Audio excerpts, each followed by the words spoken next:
Can I have your attention? You know Miss Shanika got the word on the streets news. It's going down. Exclusively on Hot 1079. Atlanta's #1 hip-hop station and home for the Ricky Smiley Morning Show. Hot 1079, Miss Shanika right here holding it down on your radio. Got a special guest in the studio today from Black Ink. Yes, the CEO himself. Okay, CEO, you better represent. Yeah, you know, I worked hard for that title. I'm a flaunt it every time I get. I know that's right. C's in the building. Welcome to Hot 1079.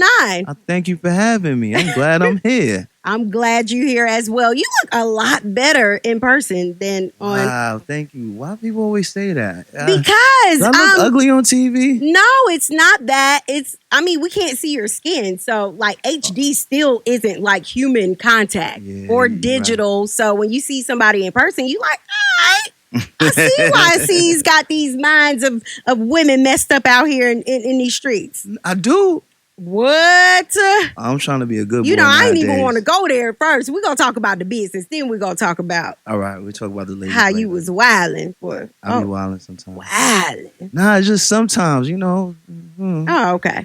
All right. So let's talk about the business. All right. Black Ink. Yes. Is that, of course, that's your business. Yes. Do you own. Everything. Oh, what?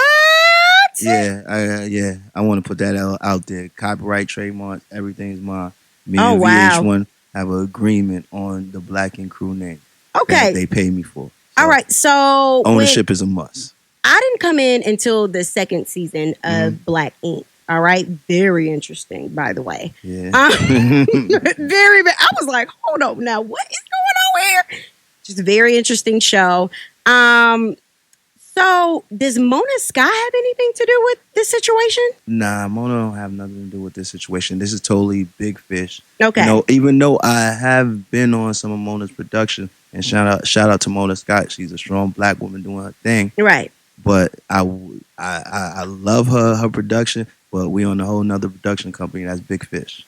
All right. So, Steve's with the messy stuff on his own. You don't even need no help. Nah, I like being a leader and going out on my own. How did you come up with the idea of you're owning a tattoo shop in New York, right? Mm-hmm. Where do you get the idea from? I want to put this on reality television.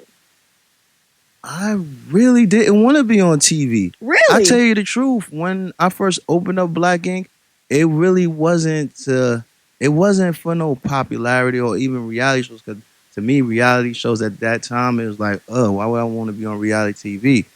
But, you know, Black Ink at the time was basically the hottest tattoo shop in New York. Okay. And everybody was coming up there, like every artist, radio DJ, somebody was coming to Black Ink. So we got offered like 3 times. On the 4th time, my cousin came to me like, yo, you tripping, yo. You got to do, what we going to do, just tattoo all the time? Let's just try this out. We tried it out and it became a hit. It still bugs me out to this day because even when we shooting the pilot, there was like a battle who's gonna get rights. Oh wow! Yeah, there was a bidding war just for the rights of Black Ink Crew, and that still didn't get to me. Like, oh, we might be something until we see those ratings. And he's like, oh yeah, we are something. That's dope. Yeah. It just started off trying to help all my friends, and all of us getting somewhere, and it turned out to this. Okay, so did the fights happen before the cameras start rolling? Because up here at my job, sometimes you go get cussed out around here, and some people have laid hands on each other, so I totally get it. Yeah, we definitely laid hands on each other a couple times, like it was church. But church. Yeah, sometimes you gotta lay hands on people, but at the end of the day, we come through as a family. Okay. I mean, we always going to disagree. If you're around somebody 24/7, you're going to bump heads with them once in a blue. And that's just what happens. But the fights are definitely real. And some of them, the best ones are off camera. I can't say nothing. I know, right? Off camera. You're like, oh, and then they get it popping later on again, trying to get this. But oh my God, I'm in New Orleans this last season. Whew, there was so many fights in that house that didn't get recorded. Oh wow. Okay, so let me catch up. Okay, so there's a Black Ink, New York. Yes. Okay. 2 in New York. 2. I have 2 in New York. All right. So then you went to Chicago. No. Then So I went that to has Atlanta. Chicago is just using the name. That's non-Mac. That's Ryan Henry. That's all him over there. Did they pay them? Oh yes, they pay. Okay. Everybody pays. Oh yes, you gotta pay. Okay, cool. Yeah. I don't play those games. That's right. So could you give, future entrepreneurs like some game as far as like trademarking? How did you get walked into that? Because that's huge. Like if you don't trade, you don't own nothing. I seen a movie back in the days called The Founder, and I learned how the McDonald brothers got basically robbed out of everything, including they couldn't even use their own name. Oh wow. So ever since I seen that movie, anything I even think about, I trademark it. And honestly, trademark it only costs like $700.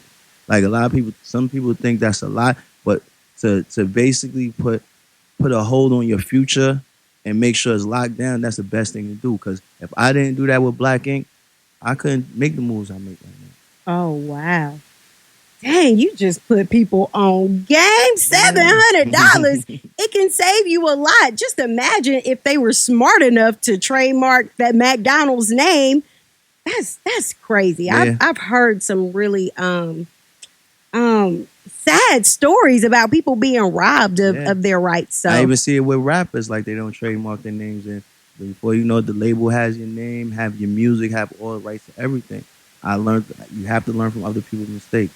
That's the best thing in business. Learn from other people's mistakes so you don't make the same mistake. Oh wow. Okay, so we said 2 in New York, And then Atlanta, and at ATL. And ATL was very interesting to watch, especially when you first got here. oh yeah, ATL is very interesting. That's why they had to pull me back to Harlem because I was going crazy out here.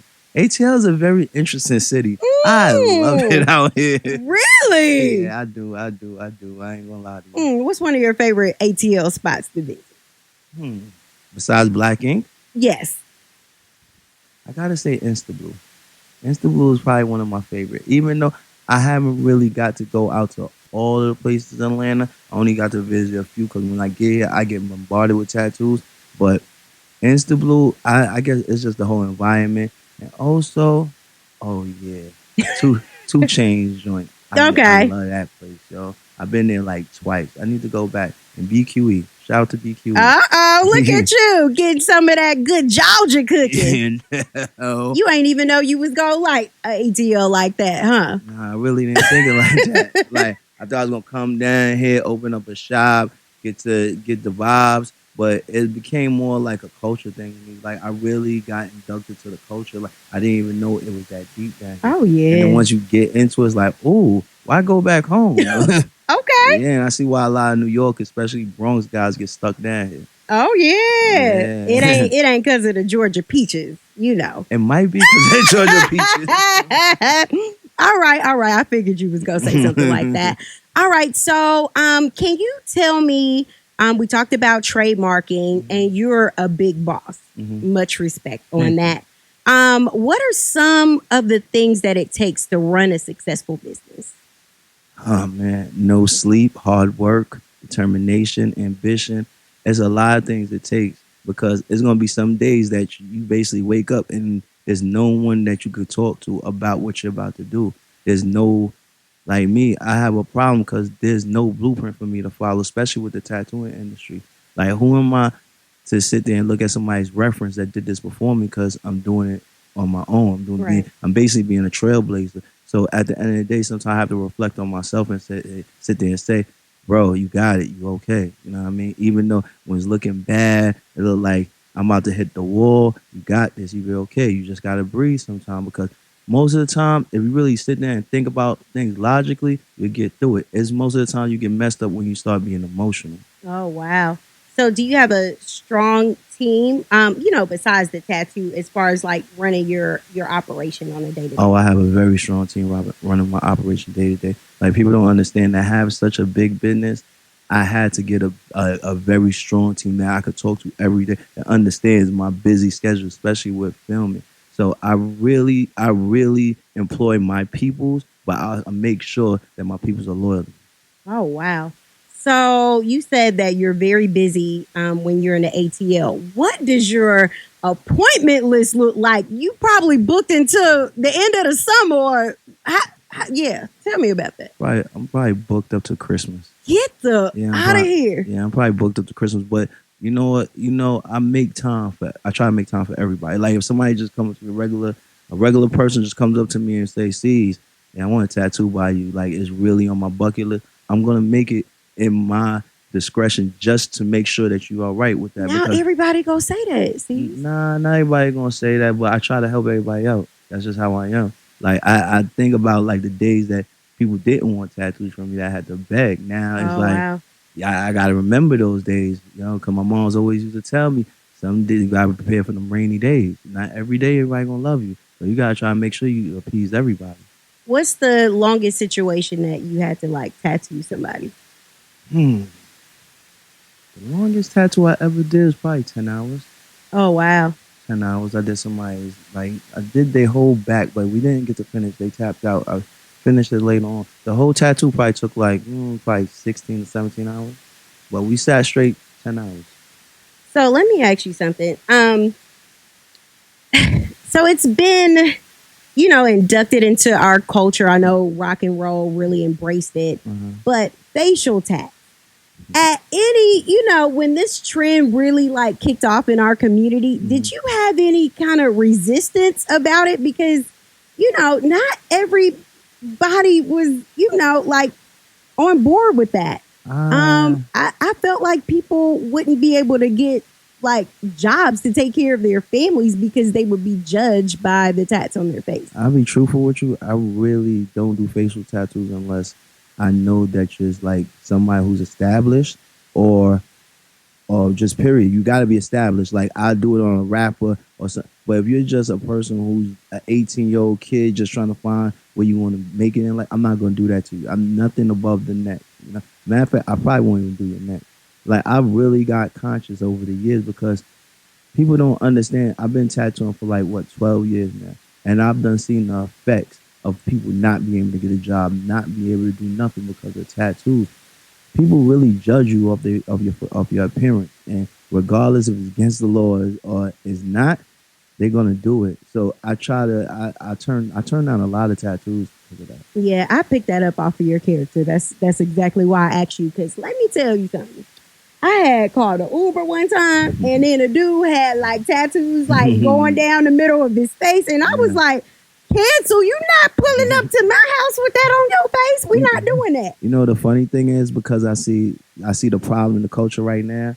I kind of it's gonna sound funny, but I kind of prepared for the next generation when they ready to get away from this fad. Right. So I started tattoo removal. Oh. Yeah, I started investing in that. Like, oh, that's the thing. Yeah, because not everybody gonna sit there for the rest of their life, 10 years down the line, and want to walk down the aisle with a bunch of tattoos on their face. Right. So it might be a thing right now, 25 and under, but once you pass 25, 26, you're not gonna want that. So at the end of the day, you come to Black Ink, we'll put a tattoo on you or we'll take it off, whichever one you want. Okay, that's real dope.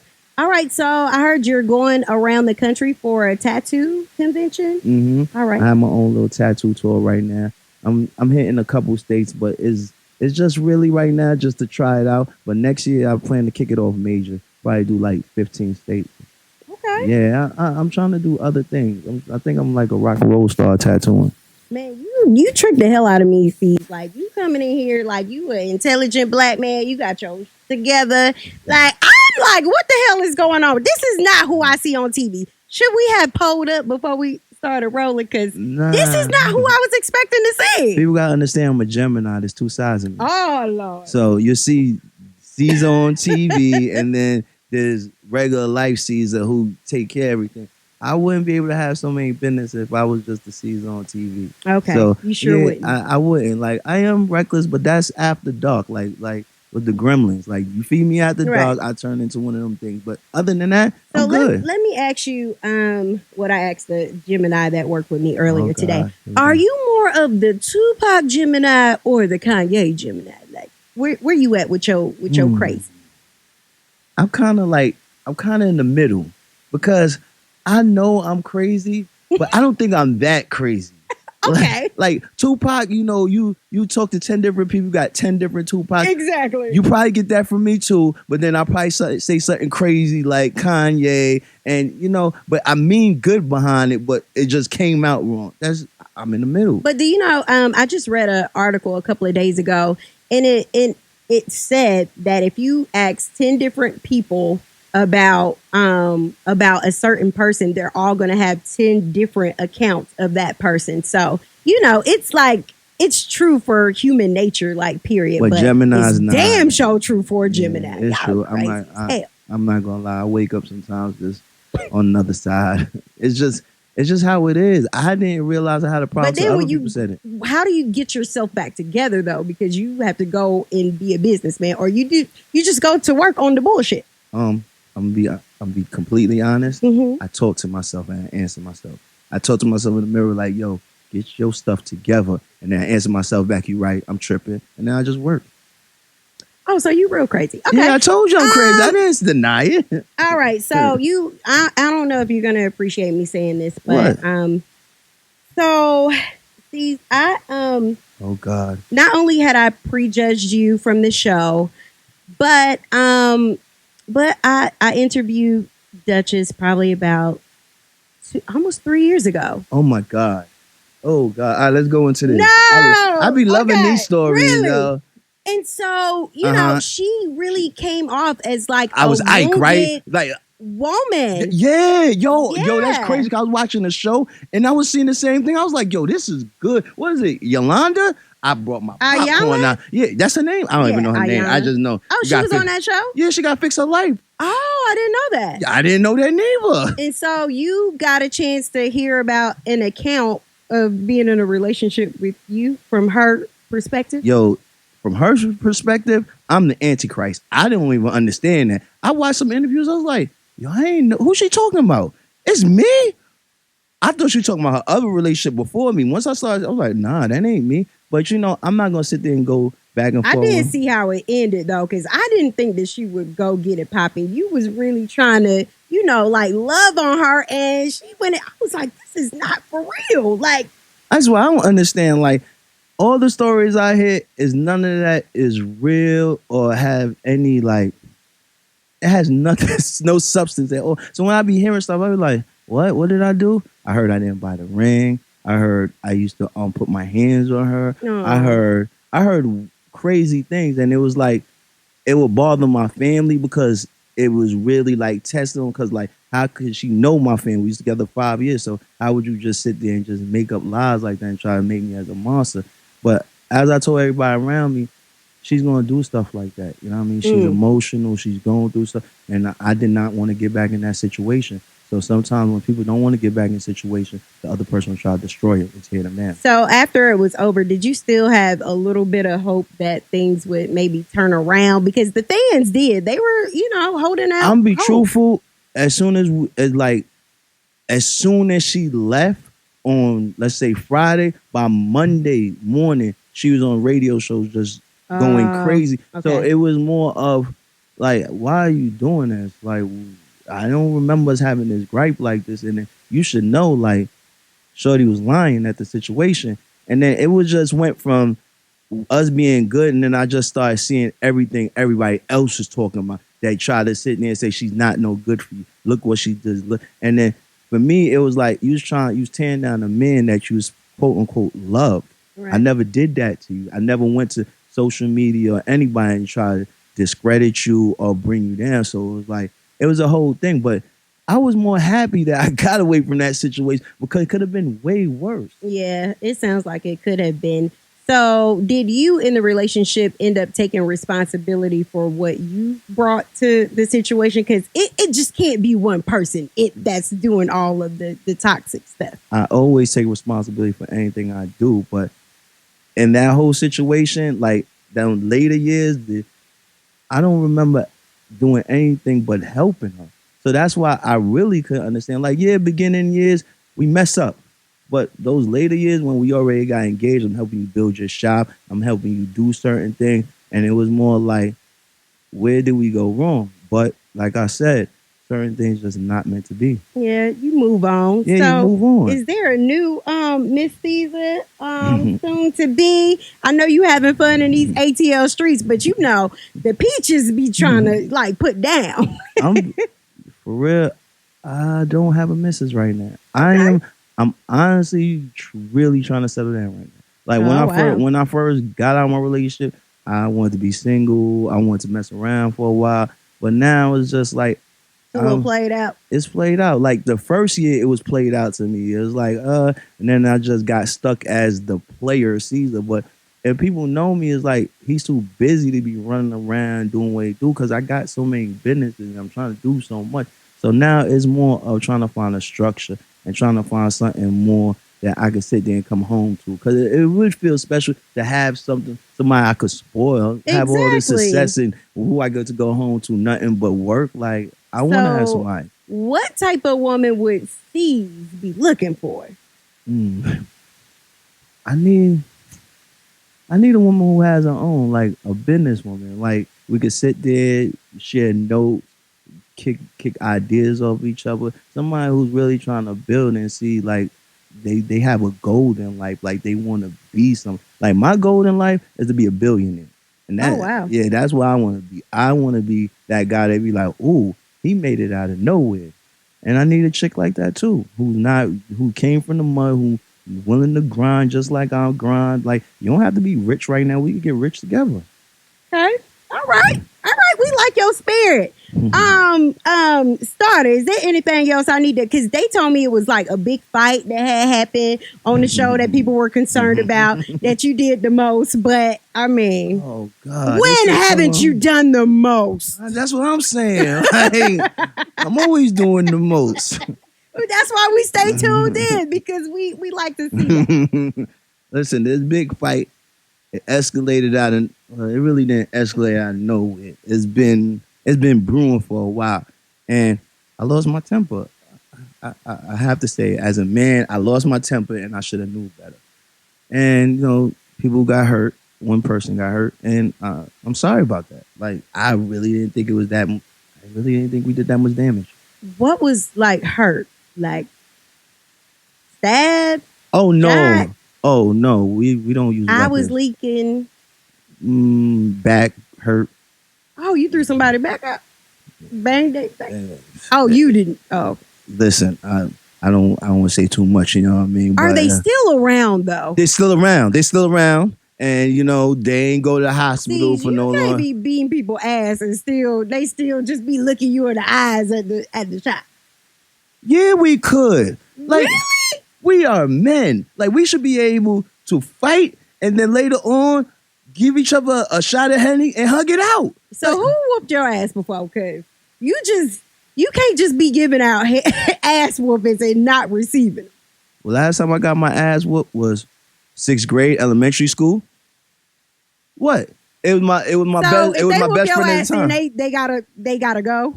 No, I could take an ass whooping. I could take an L. If I catch an ass whooping, hey, we cool. If you catch an ass whooping, we cool. Whichever way it goes, it's more of we had to get the frustrations out, and we got past it now. Now we good. I've done it. Listen, I had fight with all my friends before, and we all good now.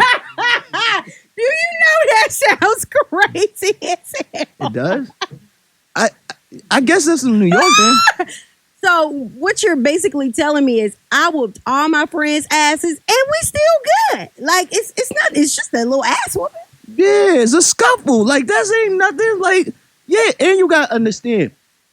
People regularly look down on me because I'm the shortest out of my crew. Okay. I'm only like 5'9", so everybody be thinking, oh, he's bigger than who he. No, I'm 5'9" and 190 pounds. Oh. Guys look at me funny, so I have to go first sometimes. Okay. It's a Napoleon complex. Call it what it is. But hey, it is what it is. Just know I am never back there. I know that's right. So sis, what else can we expect from you, like in the next coming year or two? Probably 2 more seasons of Black Ink. You know what I mean? If y'all don't kick me off TV. They're not going to kick you off. I don't see me getting kicked off obsessed. TV. I don't see me getting kicked off TV no time soon. I plan to open up a couple more businesses, especially after this Nipsey situation. Like I feel like it's in all of us to sit down and really understand that we need to change our community, and Right. we have to do it by example. Like I know sometimes I set bad examples with fighting, but I hope my good examples outweigh my bad because I'm showing people that we could be entrepreneurs. We don't just have to be entertainers and athletes. You could sit here. I'm hustling ink. That's what I'm doing right now. Okay, I yeah. hustle ink. Like no one can sit there and say I'm smarter than anybody out here. I'm hustling ink. So anybody could sit here and say, yo, you know what? With a little determination, I'm gonna figure out what I'm gonna do in my life. And that's what happened to most of the kids that I know in the hood. They're stuck. That's why a lot of times I go back to the schools and talk to these kids because I got kicked out of crazy schools. I must have been in 4 high schools. I had to graduate out of sign language class just to get out of high school. What? Yeah, because I could, I'm bad in Spanish and Okay. foreign languages, so forget it. They was like, take sign language. But people don't understand. Sometimes when you're labeled as a bad kid, you would think that you're supposed to be a criminal. And sometimes it's just that you're a boss, you're a leader. So you don't want to sit there and Yeah. listen to a teacher who really doesn't care about your education and you're smarter than them. So Yeah. it's like sometimes you got to understand like society ain't going to accept you for who you is. Sometimes there's a different mode for you, just you, than anybody else. All right. Well, you have said a lot today, and I really appreciate you. I definitely have a newfound respect for Cease, Thank you. the Please. owner of Black Ink. I like when you say it like that. How many more locations do you think you want to set up? Well, right now I got 6 locations. I'm opening one in Philly, Connecticut. I'm aiming for Houston too. I'd probably say 4 more. Okay. Give it my 12th shop. I'm gonna franchise everything. That's what's up. From shop number 12, I'm gonna franchise, and then this is gonna jump to some crazy number like 100, 200 shops. You better work, Black man. Thank you so much for coming through. We appreciate you. Thank you for having me. I All wasn't too boring, was I? No. Yeah, okay. All right. We've learned a lot. Thanks. All right. Keep it locked in right here to latest #1 hip hop station. It's Hot 107.9. You know Miss Shaniga got the word on the streets news. Going down, down, down. Exclusively on Hot 107.9.